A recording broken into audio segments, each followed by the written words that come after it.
I mean, as far as that goes, are the like sex scenes, and these are real love scenes. It's a love story, and The 80s teen heartthrob you thought was gone, Christopher Atkins is back.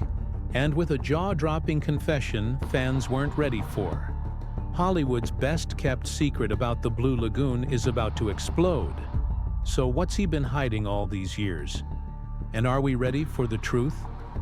Christopher Atkins, once the golden boy of 1980s Hollywood, surprised everyone in 2025 with a return that nobody saw coming. At 64, he's not just resurfacing quietly, he's making headlines again. And this time as the bold face of Playgirl's July issue, nearly 43 years after he first posed for the magazine. The internet immediately went wild, with celebrity watchers and nostalgia-fueled fans sharing the new cover and snapping up copies in droves. His sudden comeback wasn't just about magazine covers, though. The paparazzi have recently gotten shots of Atkins in Southport, Connecticut, showing him living his laid-back life, running errands, stopping at gas stations, donning Hawaiian shorts and tank tops with his signature platinum blonde hair.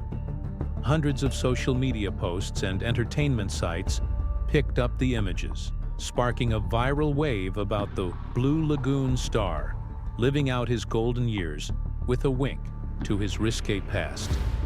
It was the perfect storm. The lasting controversy of the Blue Lagoon, Atkins' unapologetic attitude about his past, and the public's fascination with the way old Hollywood scandals get re-examined today. Seeing the same heartthrob who'd battled fierce public criticism and personal struggles now proudly returning to the limelight was irresistible to fans new and old. Beyond just talk, real online conversations show just how electrified people are. Everyone is now comparing Atkins' new Playgirl shoot to his infamous 1982 spread, a move that once shocked the industry and made him both a punchline and a legend. Now the news outlets also pulled up old reviews, bold headlines, and opinion pieces from the 1980s, publishing side-by-side stories like, "He's still got it," Christopher Atkins channels his wild child past, and "Blue Lagoon's bad boy returns, scandal still follows." The Playgirl editors themselves have shared behind-the-scenes looks from the shoot, showing Atkins enthusiastically participating and speaking about how he's at peace with his wild youth and unique place in Hollywood history. He even told interviewers that every era has its risk-takers. "I just happened to be one at a time when taking risks could get you burned and remembered." And people argue that Atkins is a survivor, proof that you can weather any storm in Hollywood. But others poke fun at the spectacle, but admit that his impact on pop culture is still vivid in 2025. This new chapter for Christopher Atkins blends drama, controversy, and self-acceptance.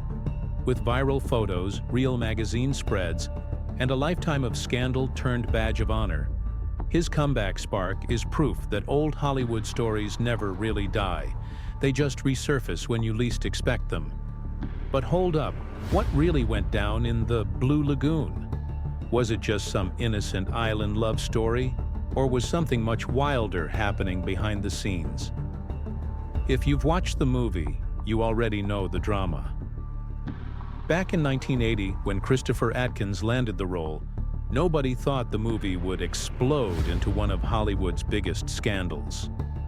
The setting was dreamy, a deserted tropical island, 2 young people, and no parents. Yes, but controversy sizzled from the start. Christopher was 18, but his co-star Brooke Shields, she was only 14. That age gap alone had people talking. But when the story revealed they were cousins who become lovers, jaws dropped everywhere. Most movie fans know the Blue Lagoon for its famous beach scenes, but the truth is much crazier. How did Hollywood even let this happen? Some people say it was just a love story lost in paradise, but others were shocked by the nudity and the hints of romance between 2 teens. The press accused the filmmakers of putting Brooke in a risky spot, filming steamy scenes that caused a lot of drama. And yes, critics didn't hold back. They called out the creepy vibes and said the film went way too far, especially since Brooke was so young. But here's the real twist. Brooke's mom and the director Randall Kleiser tried every trick to protect her reputation. A body double was used for the real nude scenes. Then the hair gluing trick became legendary. The crew applied sticky products to her hair so it would hide her chest, even in moments meant to look casual and natural. But let's be real, hair or no hair, body double or not, she was just 14. That's the part nobody can cover up. And Brooke herself later admitted that there were grown men on set, discussing how to present her sexuality, as if she even knew what that word meant. She also admitted that so much of her early career was decided for her, contracts signed, roles chosen, long before she was old enough to push back. Her mom pulled the strings, and Brooke lived with the fallout. And Christopher? Well, let's just say, boy did all his own nude scenes with no double at all. He said in interviews that he wanted to keep it real, even when critics roasted him for it. That's a literal pressure for a young actor. The pictures and posters from the time show how much the film shocked audiences, reading the headlines as "Hollywood Gone Wild" and "Kids Gone Too Far." Everywhere you looked, people had an opinion, which was completely right. The controversy didn't stop after the opening week.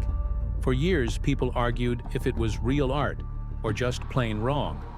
The viewers loved the movie's beauty and the chemistry between Christopher and Brooke, and others said it was Hollywood at its worst, crossing the line just for money and fame. Christopher's face was everywhere, on posters, in interviews, even in parodies on TV. He went from unknown to super famous and super controversial overnight. The movie turned him into a star, but also made him a target for people who blamed him for the whole mess. Brooke was called brave by some, but also criticized by others who thought she was pushed into too much, too soon. Now the old clips and photos come back online and get millions of views. And Christopher's return to the spotlight reminds everyone that the Blue Lagoon story is more than just a sunny island vacation. It's about risk, scandal, and the price of fame. From the very first screening, adults everywhere were buzzing. Even parents and religious groups came together to call out Hollywood for mixing kids and sexuality on screen, flooding magazines and news sites with demands for bans and boycotts. The movie's plot made it even more controversial how two cousins drifted alone on an island, growing up together. As they came of age, their relationship turned romantic, a taboo twist that raised eyebrows even higher.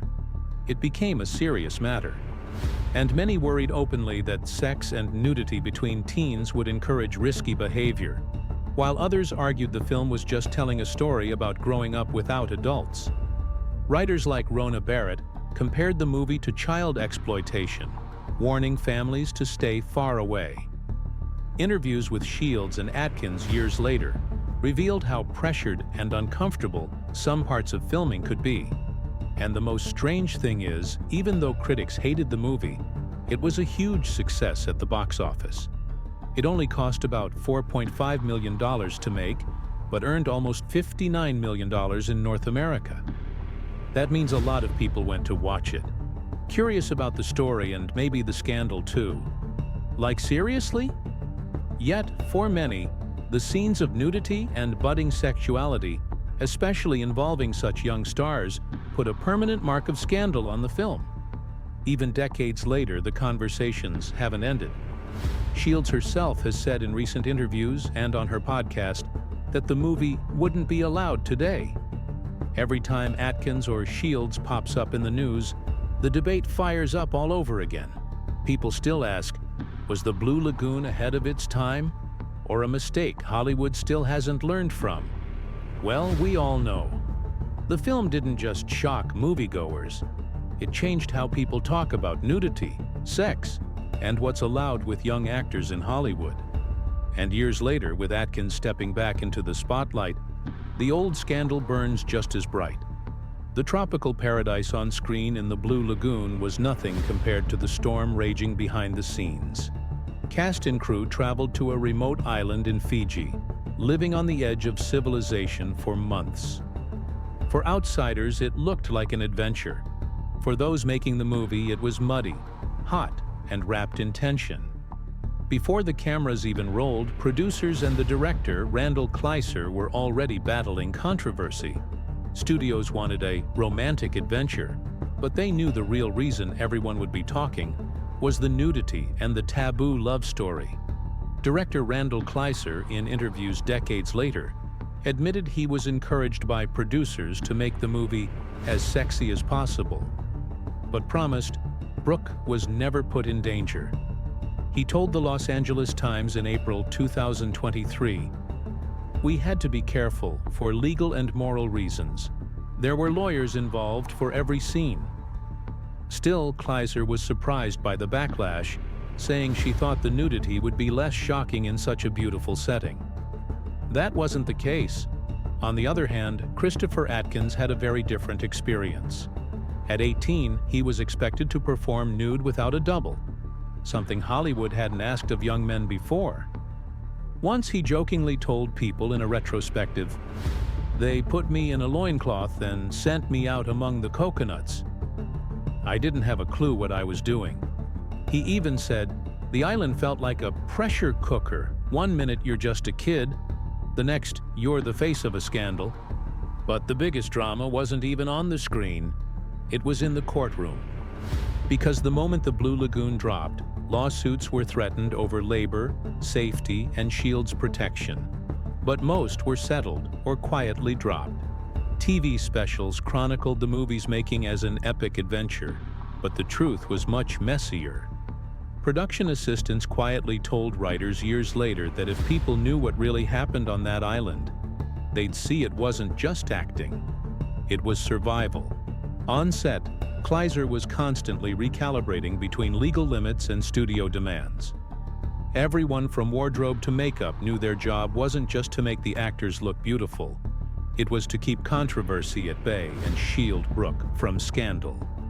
But the island, the story, and the cameras all kept pushing against what was safe and what was shocking. Looking back, everyone, from director to star, agrees. The Blue Lagoon behind the scenes was a tangled web of secrets and risks. Something you'll never see in the finished film, but that shaped Hollywood's boundaries forever. Atkins wasn't prepared for the kind of attention he received. On talk shows, news magazines, and even in nightly news reports, his name showed up alongside words like dangerous, sexy, and reckless. He answered questions about the movie's scenes, defending his own choices to appear nude on screen. In interviews, Christopher explained, "I thought it was brave. That movie was supposed to show what it's like to grow up wild." He never seemed embarrassed by the scandal, even when critics tried to paint him as irresponsible. The world was obsessed with his image. Fan mail poured in by the thousands, and magazines put him on cover after cover, labeling him everything from a young Adonis to a Hollywood rule breaker. But Atkins himself often felt more alone than adored. He knew despite all that fame, parties, and red carpets never made him truly happy. As the hype around the movie exploded, so did the pressure. Hollywood expected Atkins to keep breaking boundaries, offering him roles that wanted to use his wild boy image. More romance, more skin, and of course, more shock. So then, he famously agreed to pose nude in Playgirl magazine in 1982, which only made the gossip hotter. However, Playgirl itself wasn't just some harmless magazine either. It was a lightning rod. Every issue was accused of either empowering women or straight-up exploiting men for shock value. When Atkins stripped down, it wasn't just about him. It plugged him into a cultural argument that was already boiling. His name wasn't just tied to the Blue Lagoon, but to the magazine that critics called everything from liberation to sleaze in glossy print. Now, if you called it iconic, at the time, there were people that thought he was chasing the same controversy that made him famous. So the Playgirl's editors praised, he owned the shoot. No shame, all confidence. But this constant attention wasn't always a dream come true. Behind the scenes, Atkins struggled to control his public image. The relationships became complicated too, as people struggled to see past his movie fame. Atkins got married to Australian model Lynn Barron in 1985, and together they had 2 children. But by the late 1980s, the cracks beneath his glittery career started to show. He opened up about battling alcoholism during this period, saying that it was brutal. When you're famous so young, people forget you're still just figuring out life. And seeking help, he entered rehab and proudly shares today that he's been sober for over 2 decades. To be honest, Christopher Atkins is both a legend and survivor. He's returned to acting, taken up honest work as a pool builder and fishing lure designer, and reclaimed control of his story. So what happens to a Hollywood heartthrob when the headlines fade and the lights go out? Did Christopher Atkins ever escape the storm that started with the Blue Lagoon, or did it chase him forever? Well, after the whirlwind of controversy, Atkins faced the tough reality of life in show business. Sure, he was famous, but the fame was tricky. Every new role was weighed down by the same scandal that made him a star. He tried to branch out with fantasy and adventure, starring in The Pirate Movie in 1982, playing romantic leads in movies like A Night in Heaven, and showing up in TV guest spots. But none of these projects matched the box office rocket of the Blue Lagoon, and most critics wouldn't let him forget where he started. Every time he showed up in public, red carpets, interviews, or even magazine shoots, it was Blue Lagoon star Christopher Atkins first and actor second. Some doors opened, but a lot closed just as quickly. The film's shadow followed him to Dallas in 1983, where he took a supporting role in the legendary TV series. For one season, his character, Peter Richards, mixed with bigger stars, but by 1984, Atkins was out, and the show moved on without his scandal magnetism. In 2009, he shared that those years were hard and lonely, but rehab and support from family helped turn his life around. Instead of chasing the next big acting gig, Christopher started to look for work that made him happy and proud, far away from cameras and critics. He wasn't finished with acting. Atkins took up indie films and straight-to-TV projects throughout the 1990s and 2000s, never quite reaching the blockbuster heights of his youth. But the shift in his career let him discover new sides of himself. He became a swimming pool builder in California, crafting backyard escapes for families. He also invented and designed fishing lures, a hobby and business that brought him joy, free from Hollywood's spotlight. Yet, the nostalgia never died. His character from the Blue Lagoon lived on in reruns and internet meme culture. Fan websites posted side-by-side photos of Atkins then and now, showing him as the forever young survivor of one of Hollywood's weirdest stories. In 1999, he even reunited with Brooke Shields for an episode of her sitcom, Suddenly Susan. Viewers tuned in for the drama and nostalgia, loving the comfortable banter between old co-stars who'd grown up under the world's microscope. Throughout the 2000s, 10s, and beyond, Atkins showed up in documentaries and podcasts, offering honest reflections and surprising fans by embracing his complicated legacy. He appeared in Blue Lagoon: The Awakening in 2012, a present-day remake of the film, showing that even 40 years later, he was willing to confront and celebrate what made him famous. In 2022, a reunion with Brooke Shields on her podcast, Now What?, gave the internet another reason to care. Atkins talked openly about the ups and downs, what it meant to be labeled a scandal, how he found strength in recovery, and why he's proud to have survived it all. Why is everyone suddenly talking about Christopher Atkins again, more than 40 years after the Blue Lagoon blew up Hollywood? What made 2025 the perfect storm for his wild, messy comeback? It all started with one picture in July 2025, when suddenly Christopher Atkins was on the cover of Playgirl. The same man who once set off the biggest teenage scandal in Hollywood was now 64, and still daring the world to look. This wasn't nostalgia. This was gasoline poured on a fire that never really went out. Within hours, the internet caught flames. Twitter threads asked if he was a legend or just desperate for attention. TikTok turned him into a retro heartthrob, and Reddit exploded with people debating whether this was brilliance or just sad. Everyone had an opinion, but nobody could look away. Some people brushed it off as nostalgia, the classic Hollywood farewell tour. But this was more than that. 2025 is obsessed with digging up old controversies, replaying scandals, and reliving chaos. Suddenly, kids who had never even heard of the Blue Lagoon were streaming it, Googling it, and realizing just how shocking Hollywood actually was in 1980. Then Atkins appeared on Brooke Shields' podcast, and everything caught fire again. The two laughed about their total confusion as teenagers, with Brooke admitting she had never even seen a naked man before, and she wasn't about to start on a movie set. And Christopher turned it serious, explaining that in the spotlight you grow up fast when the world is already deciding what your story should be.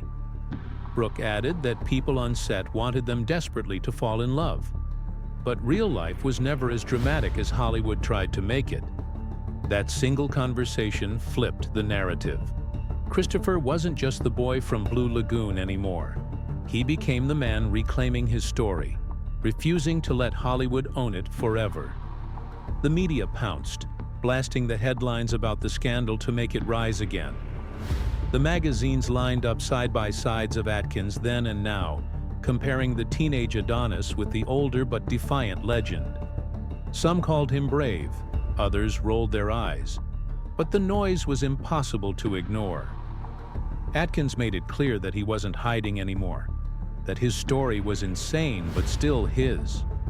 The fans respected the honesty, and others accused him of pulling another Hollywood stunt to stay relevant.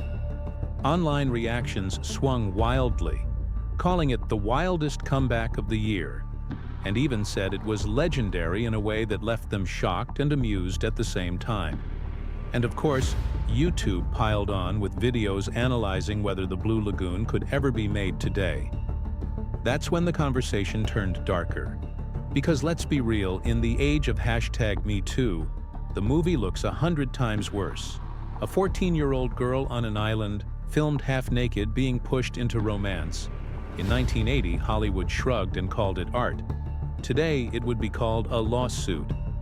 Even Brooke herself has said no studio would dare make a film like that now, unless they wanted outrage and legal battles. Modern audiences know it. Every time the Blue Lagoon trends, Twitter floods with people asking how anyone allowed it. They remind everyone that Hollywood doesn't get a free pass just because it was decades ago. And then there's the incest angle, cousins trapped together and falling in love. Even in 1980, it was taboo. In 2025, it feels radioactive. Yet people still watch it just to call it a guilty pleasure, and admit they find the romance twisted but fascinating. The whole controversy tore into the hypocrisy, pointing out how scandal was excused as art then, but condemned now. That's what makes Atkins' comeback so wild. His Playgirl cover wasn't just a photo shoot. It was a dare, a reminder that Hollywood's skeletons aren't buried. They're sitting right there, waiting for someone bold enough to drag them back into the light. And Atkins knew 2025 was the year people wanted raw truth. He didn't return just for attention. He came to close the loop, to remind the world that some scandals never die. They just wait for the perfect moment to rise again. Now tell me, should the Blue Lagoon have even been made in the first place? That's the question that keeps echoing across the internet. And in 2025, one thing is certain: Hollywood can't outrun its past. Every time Christopher Atkins resurfaces or Brooke Shields opens up, the ghost of that tropical island comes crashing back into public debate. The drama refuses to stay buried because it represents a clash of two worlds. On one side, older fans still swim in the warm waters of nostalgia. For them, Christopher Atkins and Brooke Shields aren't scandal. They're symbols of a Hollywood that dared to push boundaries. They defend the Blue Lagoon like it's sacred text. It was the 80s. Things were different. Movies used to take risks. We wouldn't trade those memories for anything. To them, the film is art, not exploitation. But Gen Z and younger millennials, they're not buying it. Raised in the era of the Me Too movement, TikTok takedowns, and cancel culture reckonings, they see the Blue Lagoon not as edgy cinema, but as a prime example of Hollywood's darkest impulses, exploiting teens, romanticizing taboo, and forcing young actors into impossible roles. What the older generation calls innocence, the younger generation calls exploitation, dressed up as a love story. They dissect how two teenagers were placed under massive pressure, how the story turned taboo love into spectacle, and how a culture obsessed with shock value ignored the cost to its young stars. On social media, the tone is blunt as Hollywood doesn't get a free pass just because it was the 80s. Atkins's Playgirl comeback in 2025 poured gasoline on this generational fire. In interviews and podcasts, he framed himself as someone who had survived Hollywood's machine, declaring that his story was messy but his own. Supporters applauded his honesty, saying it takes guts to speak openly about mistakes and regrets. Critics shot back, accusing him of rewriting history to stay relevant. That divide is brutal. One side relives the movie as wild, risky art. The other tears it down as an artifact of exploitation. Online debates boil over, forums explode, and viral commentary nails the point. The Blue Lagoon isn't just a movie. It's a mirror exposing how Hollywood treated kids, and how those choices still echo. And that's why the controversy won't die.